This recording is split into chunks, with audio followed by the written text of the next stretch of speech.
মা কি কষ্ট করেছে, উফ শব্দটি ব্যবহার করা যাবে না, রাগান্বিত হওয়া যাবে না, কর্কশ হওয়া যাবে না।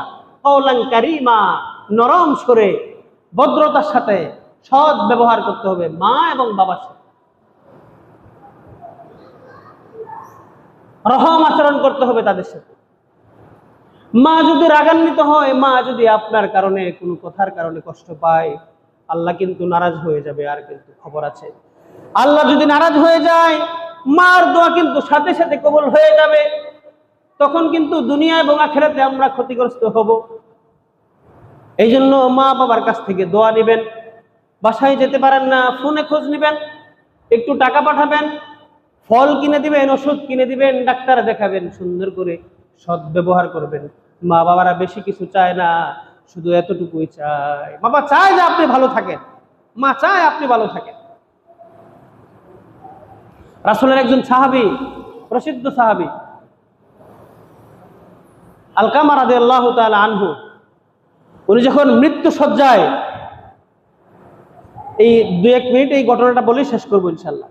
উনি যখন মৃত্যু সজ্জায়, তখন ওনার জন্য আমরা মৃত্যু সজ্জার ব্যক্তির কাছে বসে বসে কালিমা পড়ি না, লা ইলাহা ইল্লাল্লাহ মুহাম্মাদুর রাসূলুল্লাহ, এগুলো পড়ি না, দোয়াগুলো পড়তে থাকি। রাসূলও বলছেন যে তোমরা মৃত্যু পথযাত্রী যে যাত্রী রয়েছে তাদের সাথে বসে তোমরা কালিমা পড়বে, যাতে তোমার সাথে সাথে সেও পড়ে। কিন্তু তাকে বলা যাবে না যে এটা পড়ো পড়ো, তখন সে যদি আবার না করে, ভেজাল আছে না নাই? আছে না?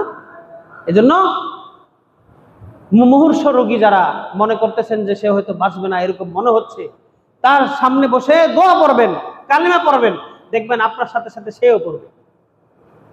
আলকামা রাদিয়াল্লাহু তাআলা আনহু, তার কয়েকদিন ধরে, 2-3 দিন ধরে সে বিছানায় রয়েছে। তার সামনে সবাই কালিমা পড়ছে, কিন্তু তার মুখ দিয়ে উচ্চারণ আসছে না।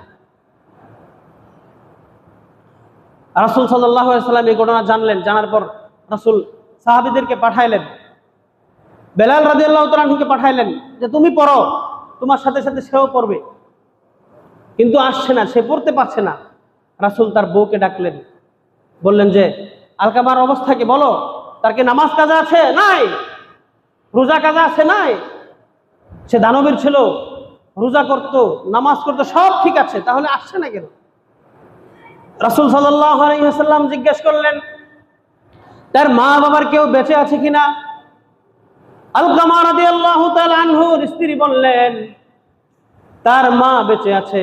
তার মাকে ডেকে পাঠালেন, তার মাকে জিজ্ঞেস করলেন আপনার সন্তানের নামাজ কাজা আছে কিনা। মা বললেন না। রাসূল জিজ্ঞেস করলেন সে কি রোজা রাখতো কিনা। রোজা রাখতো। মা যে বলল সব কাজ সে ভালো করেছে। রাসূল জিজ্ঞেস করছে আপনার সাথে সে কি ব্যবহার করতো। এই প্রশ্নের সাথে সাথে মা কান্না করে দিয়েছে। মা কান্না করছে। মা বলছে আমার ভালো কথা বলে নাই, বউর কোথায় সে চলছে, আমার সাথে সৎ ব্যবহার করে নাই, আমাকে কষ্ট দিয়েছে। রাসূল বললেন আপনি তাকে ক্ষমা করে দেন। মা বলল না, আমি তাকে ক্ষমা করব না। রাসূল বললেন ঠিক আছে, আপনি ক্ষমা করবেন না, আপনার ছেলেকে আমি জ্বালিয়ে দিব। লাকড়ি নিয়ে আসো। লাকড়ি আনা হলো। লাকড়ি আনা হলো একদম। রাসূল সাল্লাল্লাহু আলাইহি ওয়াসাল্লাম বললেন আপনি যদি ক্ষমা না করেন, এই সন্তান, এরকম সন্তানকে আমি জ্বালিয়ে দিব।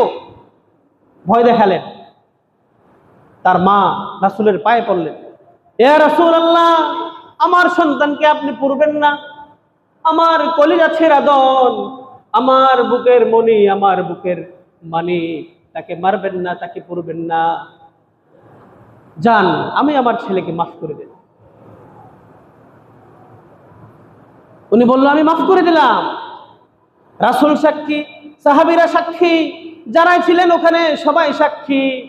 সবার সামনে মা যখন ঘোষণা করলো আমি আমার সন্তানকে মাফ করে দিলাম, সাথে সাথে তার মুখ দিয়ে, জবান দিয়ে বের হয়ে গেল লা ইলাহা ইল্লাল্লাহু মুহাম্মাদুর রাসূলুল্লাহ সাল্লাল্লাহু আলাইহি ওয়াসাল্লাম। দেখেন মা কি জিনিস।